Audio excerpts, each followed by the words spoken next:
بھاگلپور دیکھا ہے، مراد آباد دیکھا ہے، گجرات دیکھا ہے۔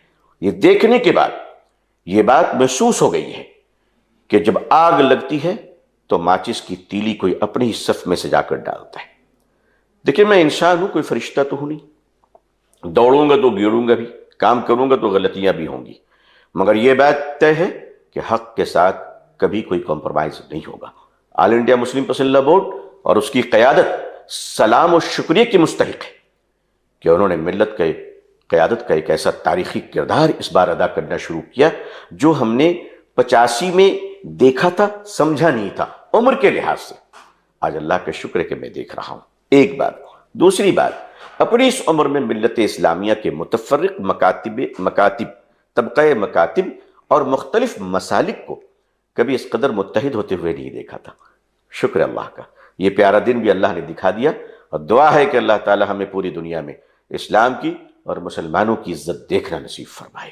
مولانا جب آپ تقریر کرتے ہیں، بہت سارے تقریروں کو نیشنل میڈیا اس طرح سے پیش کرتا ہے، ایک طرح سے ویلن کی طرح پیش کرتا ہے۔ حال ہی کا جو بیان تھا آپ کا کہ سڑک سنسد تمہارا ہے تو سڑک ہمارا ہے، ایک آپ کے ایک جذبات تھے، ایک آپ نے حکومت کو پیغام دینے کی کوشش کی کہ اگر آپ اس کو پاس کرتے ہیں تو ہم اس کا احتجاج کریں گے قانونی طور پر، لیکن میڈیا میں جس طرح سے آپ کو ایک ویلن کی طرح دکھایا گیا کچھ میڈیا میں، تو آپ کو کیسا محسوس ہوتا ہے یہ ساری چیزیں دیکھ؟ میں اس وقت کہتا ہوں کہ خدا میرے دشمنوں کو سدا سلامت رکھنا، ورنہ میرے مرنے کی دعا کون کرے گا۔ میں میڈیا والوں کا شکر گزار ہوں کہ انہوں نے غلط پوائنٹ آف ویو سے میرے صحیح بیان کو ہمارے کروڑوں ہندو بھائیوں کے گھروں تک پہنچا دیا، اور ان میں لاکھوں لاکھ ہندو بھائی جو انصاف کے پرستار ہیں، جو نیائے کے دیوانے ہیں، جو محبت کے ذائقے شناش ہیں، انہوں نے مجھے دعائیں دی، آشیرواد دیا، اور مسلمانوں کے مسئلے میں حق کے ساتھ کھڑے ہوئے۔ تو ہمارے خلافی صحیح، لیکن اس میڈیا نے بھی نمبرز کو پورا کرنے میں میری مدد کی ہے، تو میں ان کا شکر گزار ہوں۔ رہی بات، یہ بات مجھے کئی بار پوچھا گیا کہ آپ کہتے ہیں سنسد تمہاری ہے تو سڑک ہماری ہے، یہ کنسٹیٹیوشنل رائٹ ہے ہمارا۔ سنسد میں ہر آدمی کو نہیں جانا چاہیے، اس لیے کہ سیکیورٹی کا مسئلہ ہے، جو آنریبل ممبر آف پارلیمنٹ ہے صرف انہی کو جانا چاہیے، عام آدمی کو نہیں جانا چاہیے، کیونکہ وہ ہمارے دیش کی اسٹرینتھ ہے۔ اگر میں کہوں گا سنسد کی طرف جاؤ تو یہ غلط ہو جائے گا۔ ایک لمٹ ہے جانے کی، ایک لمٹ ہے جانے کی، عام آدمی بھی جا سکتا ہے، لیکن ایک لمیٹیشن پہ۔ ہم لوگوں کو نہیں کہہ سکتے، عام ہندوستانی اپنی آواز کو کہاں بلند کرے گا؟ آنریبل ممبرز ہاؤس کے اندر آواز کو وائس رائز کریں گے، ہم جیسے لوگ کہاں کریں گے؟ تو ہم نے کہا سنسد تمہاری ہے، سڑک ہماری ہے۔ اگر ہماری نہیں ہے سڑک تو کیا پاکستانیوں کی ہے، نیپالیوں کی ہے، بنگلہ دیشیوں کی ہے؟ سڑک تو ہماری ہے۔ اب سڑک پہ بھی ہم نہ رہیں، آپ ہم کو کہاں بھیجنا چاہتے پھر؟ سوال ہے۔ تو میں سمجھتا ہوں کہ ہمارے میڈیا بھائی بھی سمجھتے ہیں ان چیزوں کو، لیکن مجبوریاں ہیں ان کی۔ دیکھیے جب پیمنٹ آتی ہے تو حق کے نمک تو ادا کرنا مجبوری ہوتی ہے، میں سمجھ سکتا ہوں، کوئی بات نہیں۔ مولانا آپ نے دیکھا ہوگا جس طرح سے وقف پر بحث و مباحثے ہو رہے ہیں، وقف کے تعلق سے جو کام ہونا چاہیے تھا، اتنا مضبوط قانون تھا، میں امینڈمنٹ سے پہلے کی بات کر رہا ہوں، لیکن سرکاریں، ریاستی سرکاریں، مرکزی سرکاریں ہوں یا پھر مسلم لیڈران ہوں، کیا اس میں ناکام ہوئے ہیں؟ کیا وقف کو بچانے میں ناکام ہوئے ہیں؟ کیونکہ وقف کا بہت بڑا حصہ آج بھی غیر قانونی قبضے میں ہے، اور ڈیولپمنٹ کے نام پہ بہت کم کام ہوا ہے۔ اصل میں میں بہت ٹو بی فرینک، میں صاف صاف عرض کرنا چاہوں، اس میں عام مسلمان تو ذمہ دار بالکل نہیں ہے، بالکل نہیں ہے۔ مسلمانوں کی جو لیڈرشپ ہے وہ 2% ذمہ دار ہے، 98% گورنمنٹ ذمہ دار ہے، چاہے کسی پارٹی کی ہو اور کسی اسٹیٹ کی ہو۔ ہمارے جو بزرگوں نے چیریٹی کی ہے، بلیورز کی جو چیریٹی ہے وقف، کہ یہ ملت کے فلاح کے کام آئے۔ جب آپ کا کوئی غریب مسلمان بھائی اپنے علاج کے لیے ڈاکٹر کے پرسکرائب کی ہوئی پرسکرپشن کو لے کر مسجد میں کھڑا ہو کے اعلان کرتا ہے بھائیوں میری مدد کیجیے، تو آپ سمجھ جائیے کہ وقف بورڈ کو، وقف کی آمدنی کو ڈاکوؤں نے ہڑپ لیا ہے، ورنہ یہ علاج کے پیسے تو ان کو وہاں سے ملنے چاہیے تھی۔ یہاں پر ڈکیتی آپ مان لیجیے، جب ایک غریب آدمی کھڑا ہو کر کہے بھائیوں میری بیٹی جوان ہے، رشتے لگے ہوئے ہیں، میرے پاس پیسے نہیں ہیں، یہ ہمارے لیے شرم کی بات ہے کہ جس قوم کے پاس لگ بھگ کم و بیش 6 لاکھ ایکڑ زمینیں ہوں، وہ قوم اگر جھوپڑ پٹیوں میں رہتی ہے، وہ قوم اگر بھیک مانگتی ہے، بقول وزیر اعظم کے پنچر بناتی ہے. تو یہ شرم کی بات ہے. ہماری زمینیں ایمانداری سے ہمارے حوالے ہوتی اور اس کا استعمال ایماندارانہ طور پر کیا جاتا تو ہماری قوم پنچر نہیں بناتی، بلکہ ہر گھر میں ایک APJ عبد الکلام پیدا ہوتا اور اس دیش کے سرکشا کے لیے، مضبوطی اور تحفظ کے لیے میزائل بنا کر دیتی، اور ہمارے لوگوں کے ہاتھوں میں قلم ہوتا اور وہ دیش کے ہی نروان میں کام آتے. اس کو لوٹا گیا. وقف بورڈ کے ممبر گورنمنٹ بناتی ہے، چیئرمین گورنمنٹ کے لوگ ہوتے. اگر اپوزیشن کا چیئرمین رہا اور گورنمنٹ چینج ہو گئی تو جو آنریبل منسٹر صاحب ہوتے ہیں، جو انچارج آف وقف بورڈ اینڈ مائنورٹی افیئرس ہوتے ہیں، وہ جتنے بھی شریف آدمی، ان کی شرافت میں ایک نقطہ یہ بھی ہوتا ہے کہ اس چیئرمین کو بڑھایا کیسے جائے گا تاکہ ہمارے والے چیئرمین آ جائیں. ہمارے سکھ بھائیوں کے یہاں کتنا پیارا ہے، ساری پراپرٹی ہے، گولڈن ٹیمپل ہے، ہزاروں کروڑ ہے، گورنمنٹ کا کوئی انٹرفیئر نہیں. ممبر وہ الیکٹ کرتے ہیں.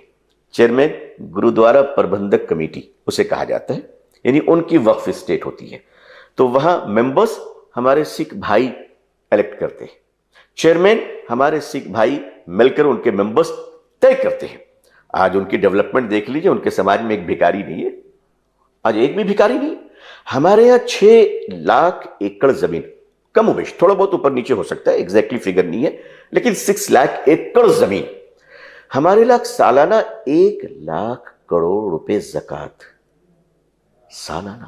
ان سب کے باوجود ہماری ہر مسجد کے باہر آپ کو بھکاری نظر آئیں گے، ہر درگاہ کے باہر بھکاری نظر آئیں گے.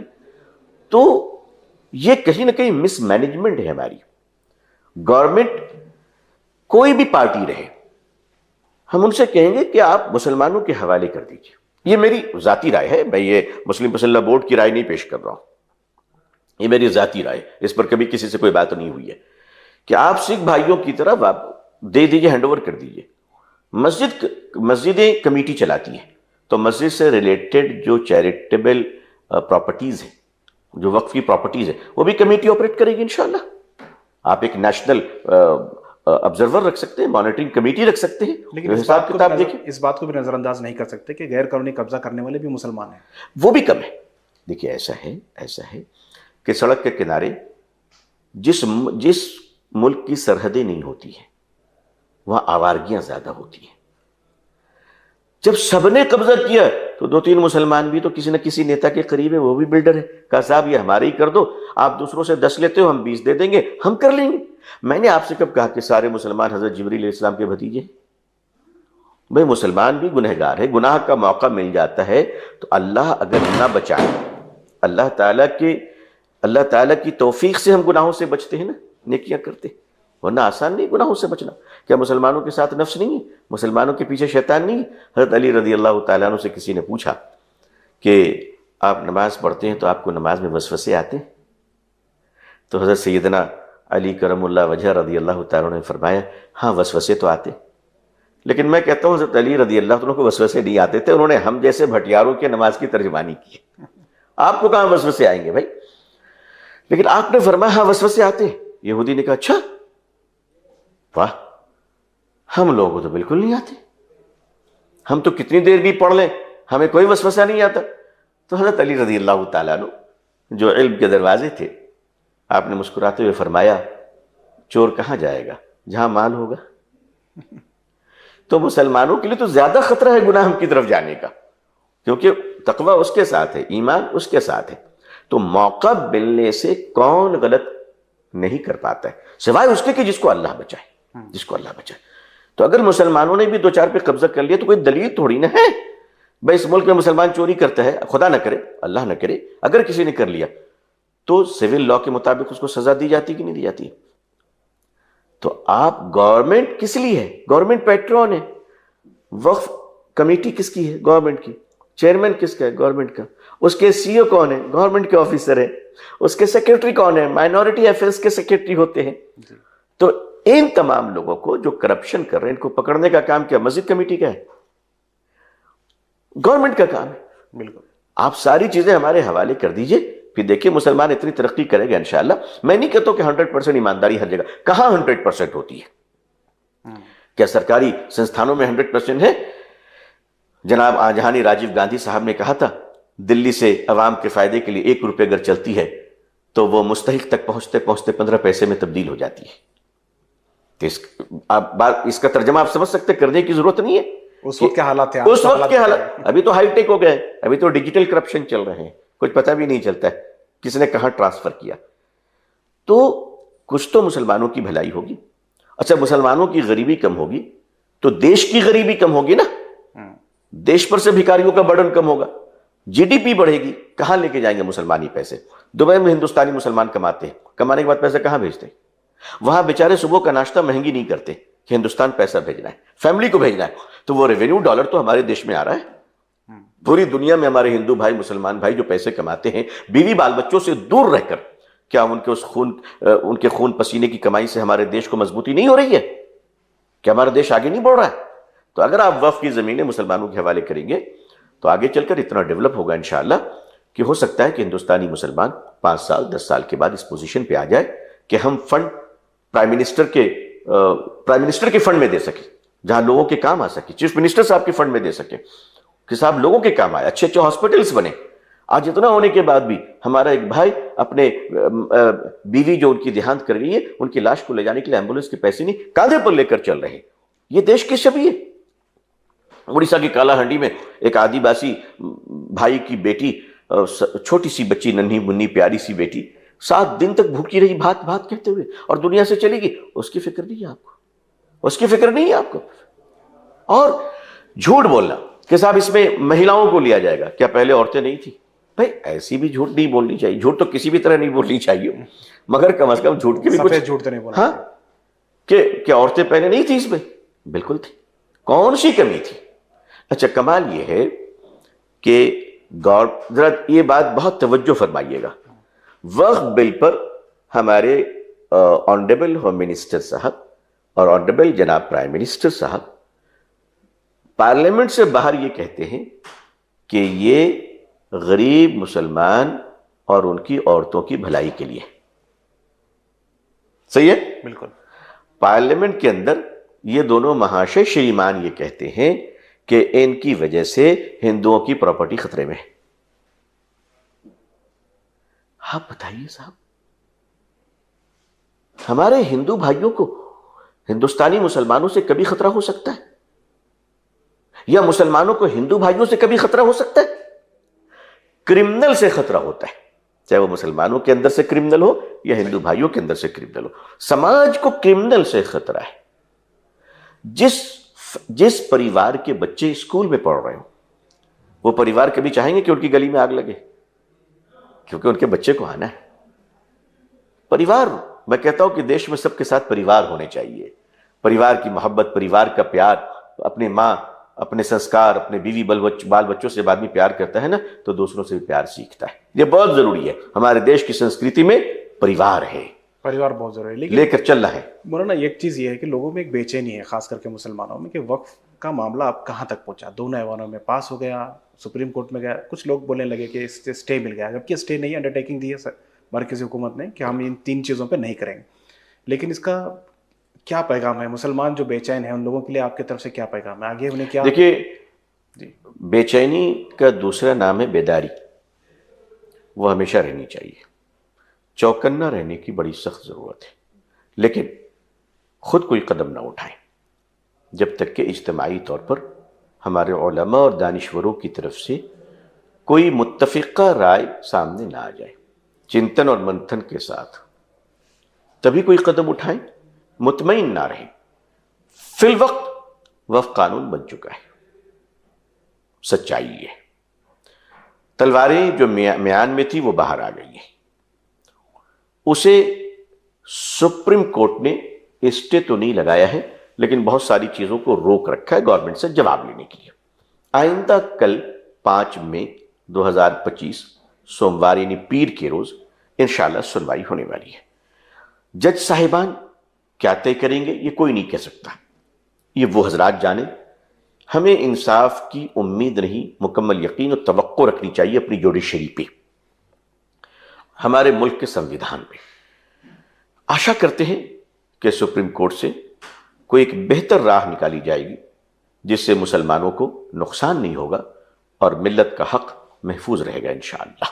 مولانا کشمیر کے پہلگام میں جو حادثہ ہوا واقعی وہ بہت ہی خطرناک، انسانیت کو شرمسار کرنے والا واقعہ ہے، لیکن اسے بھی کچھ سیاست کی نظر لگی، اس میں بھی سیاست ہونے لگی۔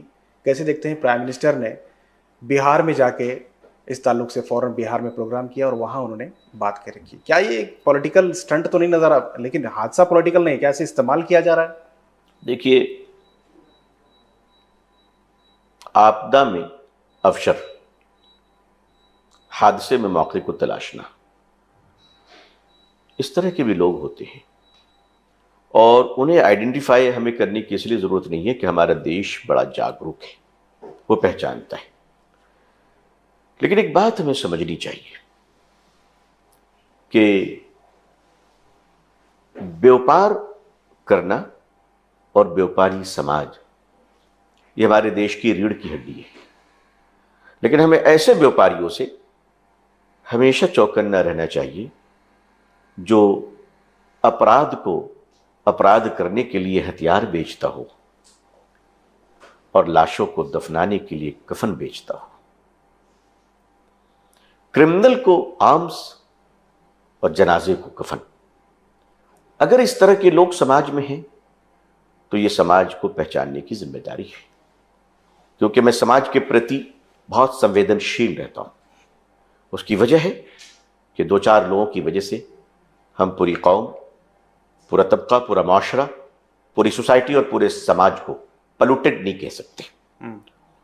پہلگام میں جو کچھ ہوا، اس کے ہونے کے بعد سارا ملک غمگین تھا، اور اگر کوئی غمگین نہیں تھا تو شاید اس کے سینے میں دل ہی نہ رہو۔ مجھے یاد ہے کہ میں اس دن سفر میں تھا، 22 تاریخ منگل کے روز فلائٹ ہماری جب لینڈ کی اور سب سے پہلی نیوز وہ آئی تو لڑکھڑا گیا۔ کنوے بیلٹ سے سامان لینے تھے، لیا، سفر کیا، لیکن ایک کھو گیا۔ وہ جو چارمنگ تھی، وہ جو ایموشن تھا، وہ کہیں نہ کہیں دب گیا، ختم ہو گیا۔ لیکن مجھے اس بات کو ذرا ملائیے، میں بہت آئی واز شاکڈ کہ آل انڈیا مسلم پرسنل لا بورڈ نے 3 دنوں کے لیے اپنے سارے پیسفل پروٹیسٹ کو بریک لگا دی۔ سیلوٹ ہے ہماری لیڈرشپ کو۔ لیکن ہمارے آنریبل پرائم منسٹر صاحب سعودی عرب کے وزٹ کو، ٹور کو شارٹ کرتے، میں سمجھا شاید آتے وہ کشمیر جائیں گے، لیکن نہیں، وہ تشریف لائے 23 کو، اٹیک ہوتا ہے 22 April, I think Tuesday, Wednesday 23 April ہمارے honourable prime minister آدرنیہ Shri Narendra Modi صاحب ہندوستان تشریف لاتے ہیں، اور 24 اپریل کو بہار چلے جاتے ہیں۔ حادثہ تو کشمیر میں ہوا تھا، پرائم منسٹر صاحب کو تو وہاں ہم دیکھنا چاہتے تھے، کیونکہ ہماری طاقت ہے نا۔ پرائم منسٹر کا مطلب ہے ہماری شکتی، دیش کی شکتی، چاہے کسی پارٹی سے بھی ہو۔ لیڈر پارٹی سے ہوتے ہیں، پرائم منسٹر پارٹی سے نہیں، دیش کے ہوتے ہیں۔ لیکن وہ بہار کے مسلم پرسنل لا بورڈ نے 3 دنوں کے لیے سارے پروگرام پہ روک لگا دی، لیکن ہمارے آدرنی پردھان منتری جی تشریف لے گئے اور انہوں نے سبھائیں کی۔ اب ان کو کرنی چاہیے تھی، نہیں کرنی چاہیے تھی، میں اس پہ کوئی ٹپڑی نہیں کر رہا ہوں، نہ میں اس پر کوئی کرٹیسائز کر رہا ہوں، نہ آبجیکشن کر رہا ہوں، میں گھٹنا کو سامنے رکھ رہا ہوں۔ پہلگام میں جو کچھ بھی ہوا، اس دردناک پہلو کے درمیان، اس خطرناک نا امیدی کے اندھیروں کے درمیان، کیا امید کی کچھ کرن، کچھ چنگاریاں نظر نہیں آتی؟ آتی ہے۔ آتنکوادیوں نے ہماری ایکتا، اکھنڈتا پر گولی چلائی، ہمارے ہندو بھائی اور مسلمان بھائی کے رشتوں کو کاٹا ہے اس نے۔ کشمیر بھائیوں نے کیا کیا؟ واہ کشمیری بھائیوں، سلام تمہیں پیش۔ اے کشمیر کے مسلمانوں، مجھے تو لگتا ہے کہ انصار مدینہ کے خون تمہاری رگوں میں دوڑ رہے ہیں۔ واہ کشمیری بھائیوں، اس حادثے کے بعد کشمیری مسلمان ہمارے ہندو بھائیوں کو، سیلانیوں کو، پریٹک کو، ٹورسٹ کو، سیاح کو اپنے گھر لے گئے، کھانا کھلایا، گھر میں رکھا۔ یہ میں نہیں کہہ رہا ہوں، ان بھائی بہنوں نے کہا۔ اور صرف اتنا ہی نہیں، آٹو والوں نے کہا ایئرپورٹ جانا ہے، فری سروس، ٹیکسی والوں نے کہا ایئرپورٹ اسٹیشن، فری سروس، بس والوں نے کہا فری سروس، اور سنیے، ہوٹل والوں نے کہا کرایہ نہیں لیں گے۔ واہ کشمیری بھائی بہن، واہ کشمیری بھائی بہن۔